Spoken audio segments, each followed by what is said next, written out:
Thanks very much for staying with us. Time now for Eye on Africa with me, Georgia Calvin-Smith. Tonight, a Senegalese judge orders the release of a journalist who spent more than 2 months behind bars and several weeks on hunger strike. Pape Ale Niang's arrest back in November sparked protests and widespread calls for his release.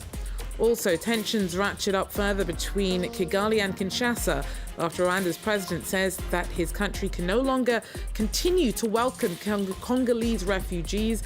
Paul Kagame's words were in response to recent international accusations that Rwanda's been inflaming fighting in DR Congo by supporting M23 rebels.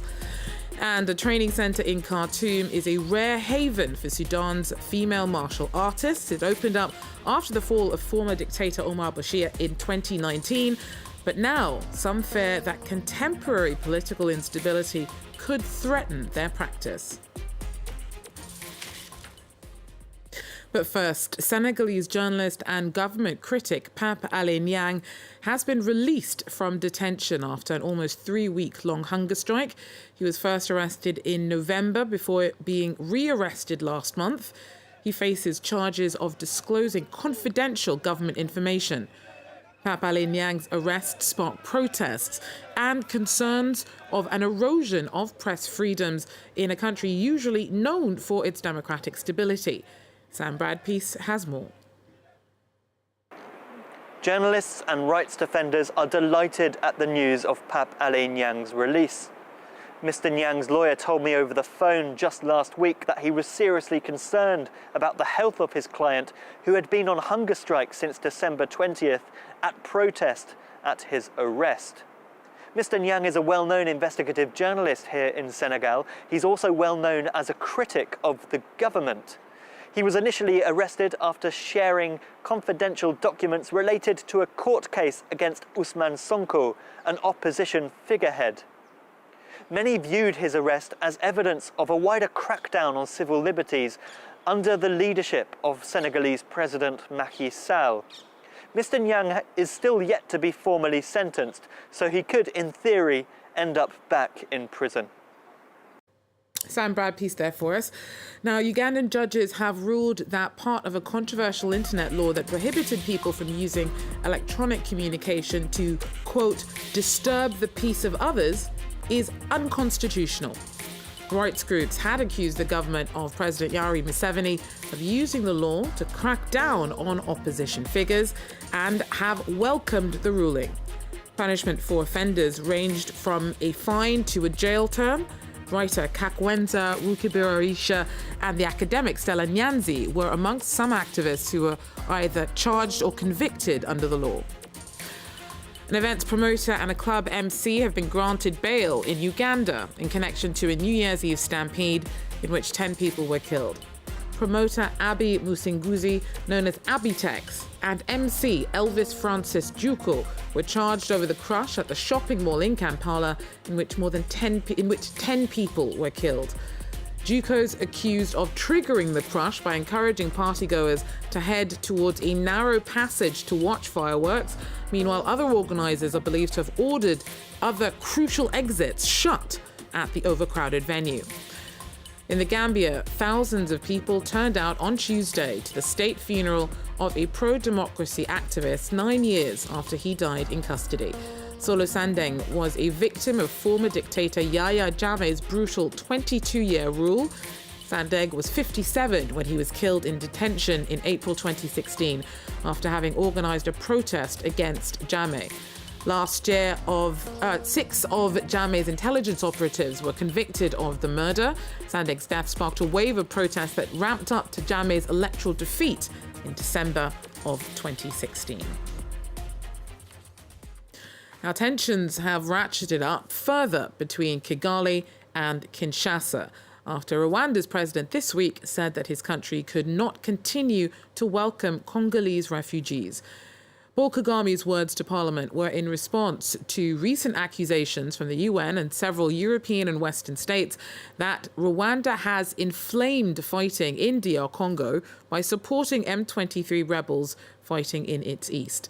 The violence has sent tens of thousands of Congolese flocking into the neighbouring country. Clément de Roma has more. More than 2,000 Congolese have fled to Rwanda since November, according to local media. They're joining the other 76,000 Congolese refugees who entered the country in recent years. In an English-language speech on Monday directed to Rwanda's international partners, President Kagame said he could no longer carry the burden of the conflict in the DRC by welcoming Congolese fleeing violence in North Kivu. The president says he's insulted, abused and denies the accusations of the West and the UN in recent weeks concerning Kigali's support to the M23 rebel group fighting against the Congolese army. This is not Rwanda's problem. And we are going to ensure that everybody realizes that it is not Rwanda's problem. And starting with saying, those who think it is Rwanda's problem and not Congo's, first of all, remove these Congolese from here. For the moment, we don't know if his speech will translate into specific measures to stop newcomers from entering the country. The words of President Kagame before the Senate follow two other similar speeches in recent months related to tensions with the neighboring country. In early December, he accused his counterpart, President Felix Tshisekedi, of taking advantage of the crisis in eastern Congo to delay the presidential election scheduled for the end of this year. Well, the violence in DR Congo has regional implications. In November, the East African Regional Force, led by Kenya, deployed in the country to try to respond to the insecurity in DR Congo. It so far had limited success. Our correspondent sent us this report. When an East African Regional Force was deployed to the DRC in November, this Congolese student had high expectations. 2 months later, he's still waiting for concrete results. We thought they came here to fight the M23, but they're not doing anything. That's why we are opposed to their presence here. In recent weeks, the presence of Kenyan and other East African troops in the DRC has come under increased scrutiny. This local politician says they haven't been actively fighting the M23, which has continued to carry out attacks in North Kivu. So far, we haven't seen a Kenyan soldier fire a single bullet. But the East African Regional Force says its troops aren't meant to take part in frontline combat, and that its mandate is simply to oversee the withdrawal of M23 rebels from occupied areas.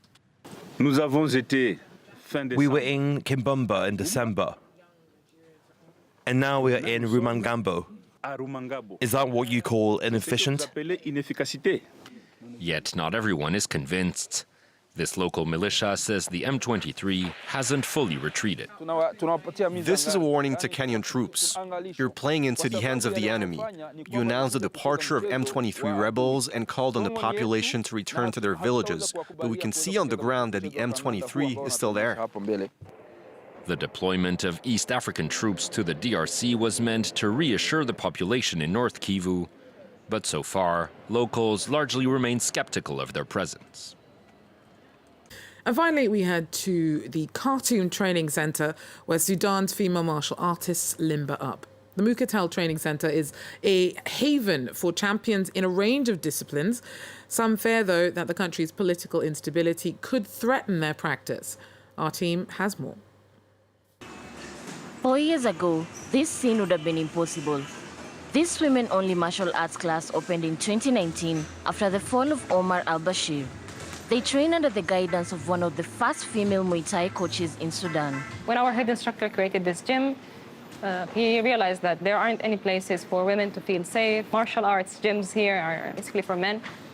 He decided that he wanted to create a safe space for women where they can come and train by female trainers. They can feel comfortable here while they're learning how to defend themselves. Since the revolution, they have been able to emancipate themselves, but today, the junta in power is trying to limit their freedom.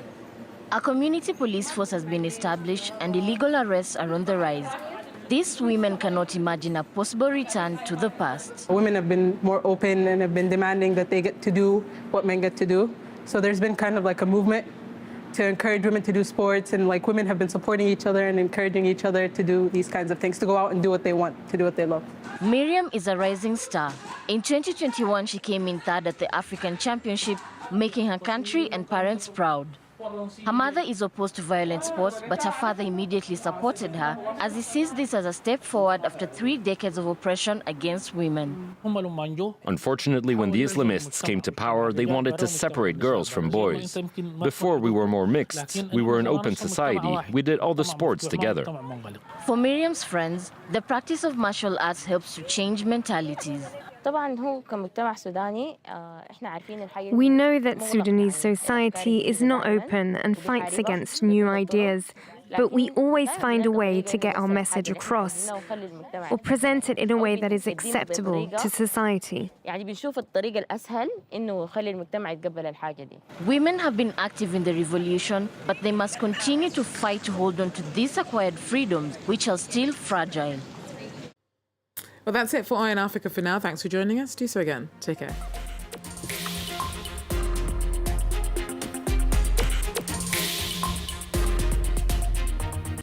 Prince's Islands off the coast of Istanbul. Here, the outcome of the AKP being in power for 20 years is dividing opinion. There are those who are suffering from inflation. Dolayısıyla Türkiye'de konuşuluyor yani kahvaltı yapamayan aileler. Those who disagree with President Erdogan's immigration policy. Ama okula gittiğinde Afganistan var, Arap var, her şeyden var. Çocuk Türkçe, Suriye var. And then there are those who've always supported him. Sabahleyin sabah namazında duada gönderiyorum. Benim abimden ona ver. Bir gerçek. For the president, how the young vote will be decisive in the June 2023 elections. Revisited on France 24 and France24.com. La Médina de Tripoli veut dire beaucoup pour les habitants. Bienvenidos a las noticias de France 24. Thanks very much for joining us. أهلا بكم في ثقافة في عدد اليوم. Ravi de vous retrouver pour Afrique Hebdo. Au programme cette semaine. نسمع بين حين والآخر. This storm has hit New York City a lot. I pledge to be a president. 3, 2, 1. Madagascar fait face à une seconde vague meurtrière. Almost 99 million of you watch us every week. So thank you. Shukran. Gracias. Your confidence means a lot to us. Muchas gracias. شكرا على هذه الثقة. Thank you. Merci du fond de mon cœur.